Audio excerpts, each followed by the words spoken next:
Okay, so we just navigated to our blend shader group. I'll go ahead and show you another way to get to that.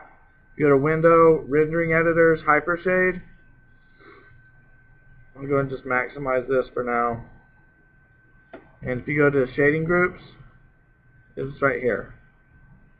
And the blend 1 shading group. Okay, so I got that selected. We have this displacement matte attribute. In the attribute editor, if we click on the checker box, we can select a file. Click on file 2. File 1 is for the opacity, file 2 is for displacement image name. Click on the folder and select your displacement.png. Okay, no change because you can't, to my knowledge, I don't know how to preview displacements. And so if I kind of zoom in on this a little bit and click render.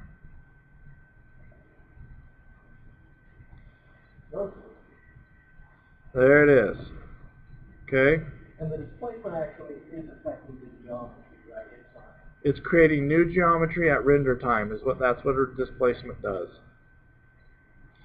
Okay. Now the finer resolution of your model on these edges here in the render, the more crisp that will look.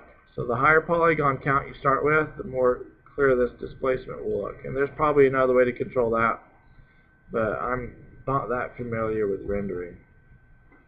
Okay, so now it displaced really deep, right?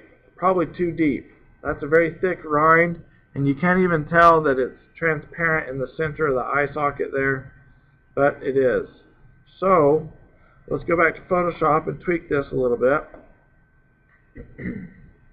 And we want to go to enable our layer effect. We're going to adjust our outer glow so it doesn't do 9. Let's change that to a 4 on the size for the outer glow. Okay, and then we can control by also how far it goes into the head by what value we make this. So black is as deep as it will go.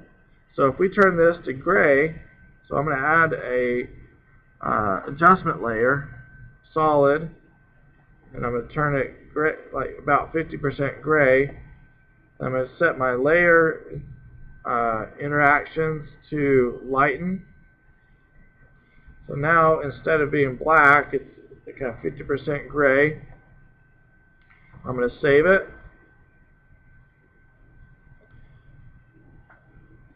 And replace my displacement map. Go back to Maya.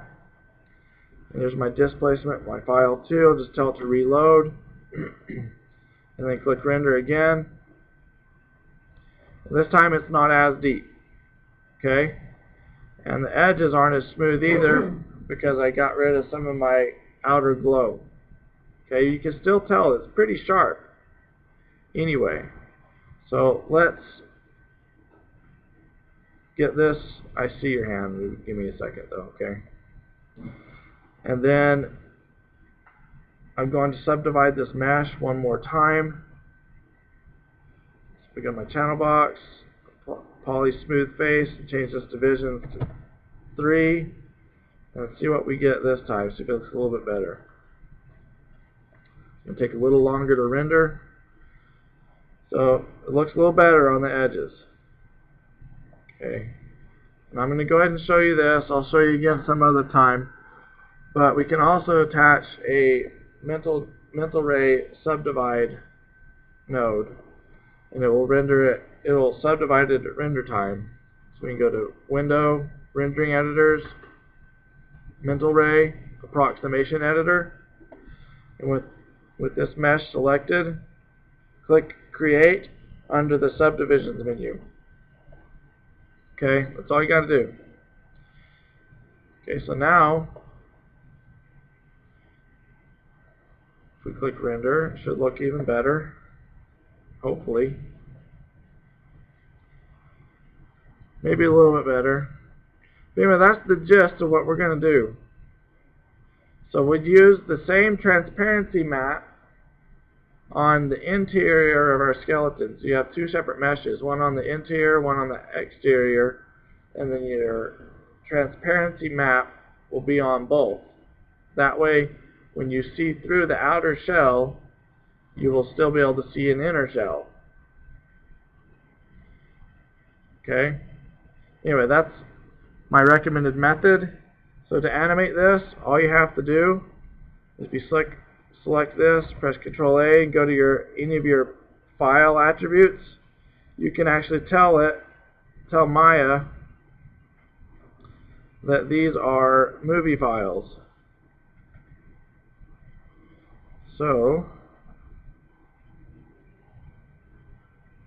see, use image sequence, and so you can create a sequence of images that is your animation of the face of this pumpkin, and then it will be animated in the frame as well in your render time.